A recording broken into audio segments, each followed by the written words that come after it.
Assalamualaikum warahmatullahi wabarakatuh. Saya Muhammad Raskolus Putra dari kelas 4 akan menjelaskan siklus karbon. Tapi sebelum masuk ke penjelasan siklus karbon, apa sih itu karbon?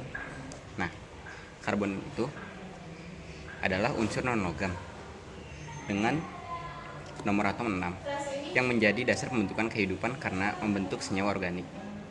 Karbon mampu membentuk berbagai struktur kimia kompleks. Yang kedua, ada sifat-sifat karbon. Yang sifat karbon yang pertama itu ada non-logam. Itu tuh dapat berkaitan dengan logam dan non-logam. Yang kedua ada mampu membentuk rantai panjang dalam senyawa organik. Yang ketiga ada berikatan tunggal, itu rangkap 2 atau rangkap 3. Lalu yang keempat ada titik lelah tinggi, itu tahan terhadap reaksi kimia tertentu. Yang kelima ada bersifat konduktor atau grafit atau juga isolator atau intan. Lalu masuk yang ketiga itu ada bentuk-bentuk karbon.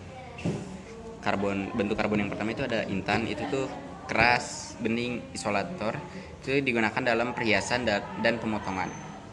Yang kedua ada grafit, itu tuh lunak, konduktor, itu digunakan dalam pensil dan elektroda. Yang ketiga ada karbon amorf, itu seperti arang dan karbon aktif, tidak berstruktur kristal. Yang keempat dan yang terakhir itu ada fluorine and graphene, itu tuh molekul karbon modern, kuat dan ringan untuk teknologi nano. Yang keempat ada sumber karbon.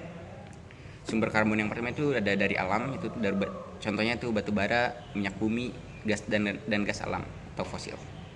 Yang kedua ada makhluk hidup, itu mengandung karbon dalam bentuk senyawa organik. Yang ketiga ada atmosfer, karbon dalam bentuk CO2.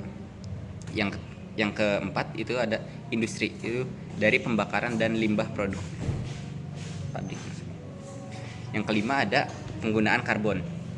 Penggunaan karbon yang kelima itu ada bahan bakar, itu menghasilkan energi dari batu bara atau minyak gas dan Lalu kita masuk ke proses siklus karbon. Itu contohnya ada seperti ini. Yang pertama ada fotosintesis seperti ini. Itu tumbuhan menyerap karbon dioksida dari atmosfer dan mengubahnya menjadi glukosa melalui proses fotosintesis. Glukosa ini kemudian digunakan sebagai makanan bagi tumbuhan dan juga menjadi dasar rantai makanan bagi hewan. Yang kedua ada respirasi, itu tuh contohnya seperti ini. Tuh, tumbuhan, hewan dan manusia melakukan respirasi atau pernapasan yang melepaskan CO2 kembali ke atmosfer. CO2 ini dihasilkan dari pemecahan glukosa untuk mendapatkan energi. Yang ketiga ada dekomposisi. Itu tuh contohnya seperti ini. Itu saat tumbuhan dan hewan mati, jasadnya akan terurai oleh bakteri dan jamur. Proses dekomposisi ini menghasilkan CO2 dan melepaskannya ke atmosfer atau tanah. Yang keempat ada pembakaran, itu contohnya seperti ini. Itu pembakaran bahan bakar fosil, itu ada batu bara, minyak bumi dan gas alam.